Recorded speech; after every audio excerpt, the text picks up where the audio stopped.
नमस्कार दोस्तों, मैं डॉक्टर विनीता पांडे एक बार फिर आपके सामने उपस्थित हूँ। एमएड का जो आपका course 15 research data analysis and interpretation part 2 का जो 4 सेमेस्टर में पेपर होता है उसके इम्पॉर्टेंट क्वेश्चन को हम जानेंगे।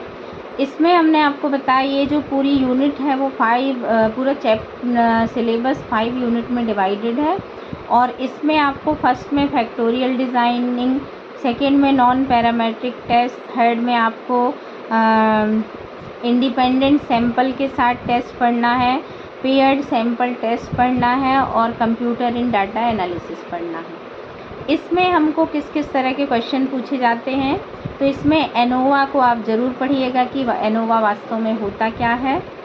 इससे रिलेटेड आपको क्वेश्चन ज़रूर आता है और एक आध एनोवा का जो क्वेश्चन है वो भी आपको सॉल्व करने के लिए आता है। मैंने एनोवा पर एक आपको रिटर्न वाला एक वीडियो बनाया है, वो आप देख लीजिएगा।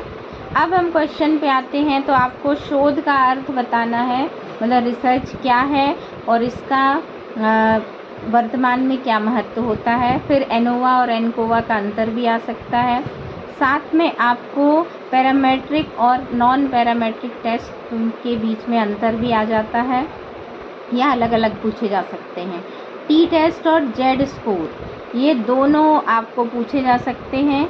साथ में आपको नॉर्मल प्रोबेबिलिटी कर्व पूछा जा सकता है। मान विटनी का यू टेस्ट का एक परीक्षण है, उसके ऊपर आपको एक टिप्पणी लिखने के लिए आ सकती है।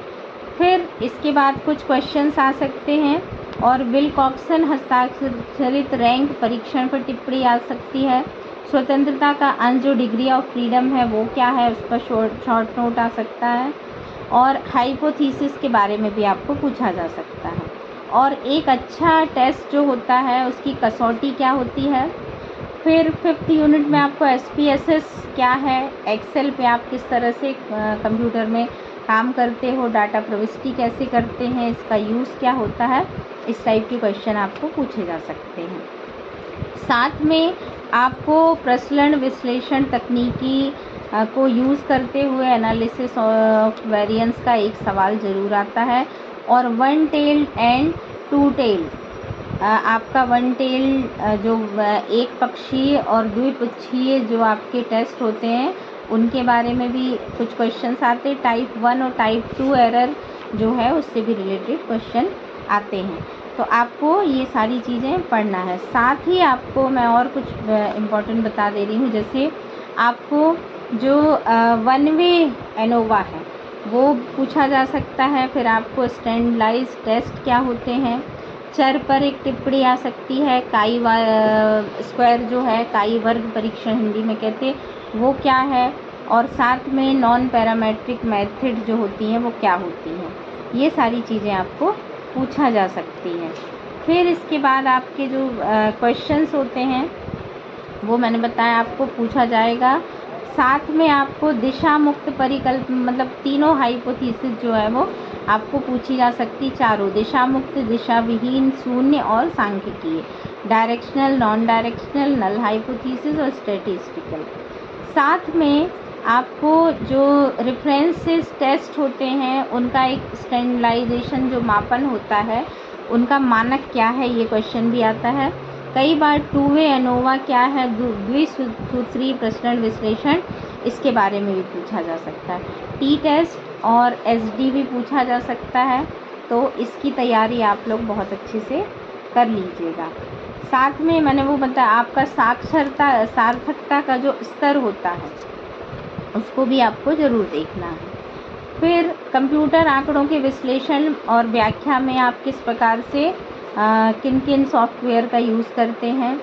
और साथ में आपको एनकोवा का भी अभी पूछा जा सकता है कि इसकी संकल्पना क्या है, इसके कॉन्सेप्ट क्या है, मान्यताएं क्या है, तो इसका एनालिसिस भी आपको आ सकता है।